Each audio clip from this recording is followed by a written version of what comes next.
রাজপাট চলে গিয়েছে, রাজার আর দেখা নেই। বলছি বাসন্তীর কুখ্যাত রাজা গাজীর কথা।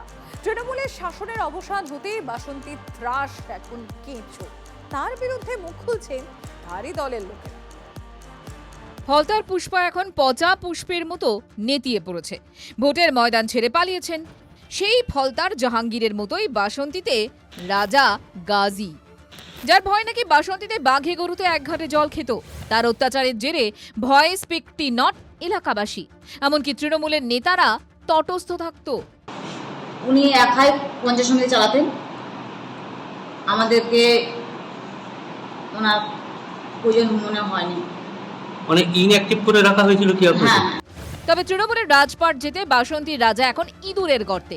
ফলে এখন সেই ভয় কাটিয়ে মুখ খুলছেন তার দলেরই লোকেরা।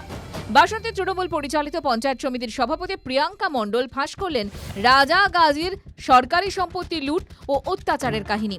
এমন নাকি তার দাপট যে পঞ্চায়েত সমিতির কাজও করতে বাধা দিত। সেই বন্দ্যোপাধ্যায়ের প্রভাব খাটিয়ে বাসন্তীতে করতে উনি আমার বাসন্তী পঞ্চায়েত সমিতির সমস্ত বিষয়ে আমার কোনো কর্মদক্ষদের কোনো ডিপার্টমেন্টে উনি কাজ করতে দিতেন না। উনি টোটাল দেখাশোনা করতেন এবং কি আমাকে কোনো কাজ করতে দিতেন না। কার ভয় দেখাতেন দলের আপনাদেরকে?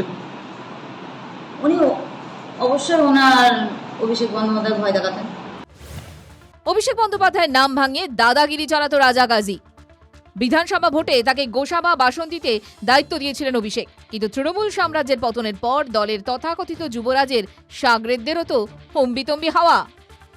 বাসন্তী বিধানসভা জুড়ে প্রত্যেকটি ক্ষেত্রে আজকের দুর্নীতির পাহাড় এবং উন্নয়নমূলক কাজের টাকাগুলো লুট করে এই রাজা গাজীর, তার ভাই, তার শালা, তার মামার ছেলে, পরিবারের একাধিক ব্যক্তির নামে, আজকের এজেন্সির নামে সমস্ত কাজগুলো পঞ্চায়েত সমিতি থেকে কাজগুলো নিয়ে আর কাজ না করে লুট করেছে।